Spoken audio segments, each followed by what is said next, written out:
Have you ever wondered, where does a person's true strength lie?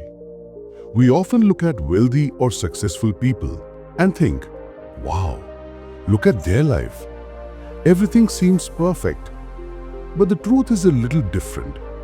Their greatness depends on the power of their thoughts. There is an eternal truth. What you think, you become. Yes, you heard it right. What you think about, you become.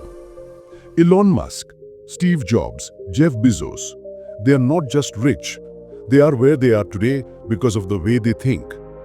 But here's a mystery. If they have learned how to think, why don't we all succeed? Why can't we see our own potential? Today's story will uncover the answers to these questions. And along the way, you will also learn some new English words and phrases that will help improve your English speaking and writing skills. So watch the video till the end. I promise you, it will be worth your time. At a busy railway station, there lived a beggar. Every day, he earned his living by asking passengers for money. A busy station, the crowd moved fast, everyone in a hurry. No one looked at anyone. And there he sat, the beggar. His life was hard as always, relying on the generosity of strangers to get food for the day. He believed that he had nothing to give. Taking, that was his life. One day, a wealthy businessman came to the station. His attire, his posture, his confidence, everything set him apart from the crowd.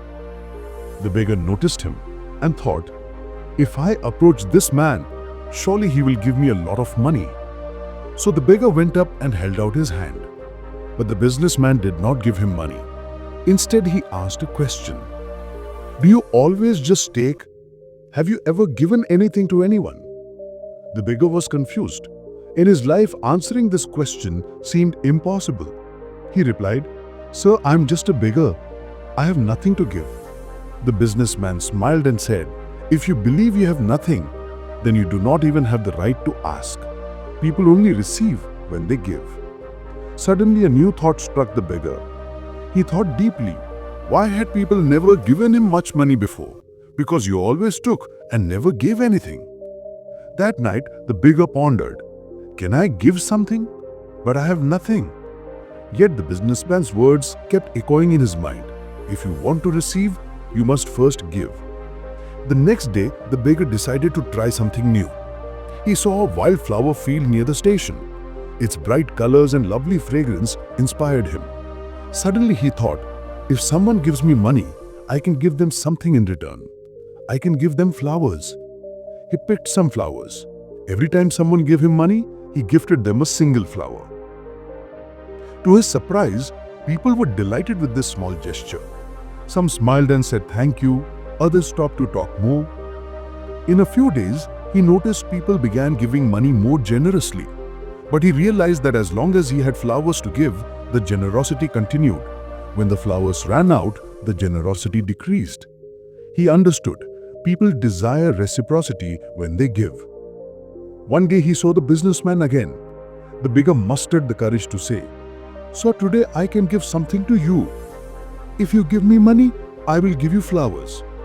The businessman smiled, took some flowers with money and said, You truly understand the power of exchange. You are not just a beggar, you are a businessman. The beggar then realized, success is not just about kindness or luck.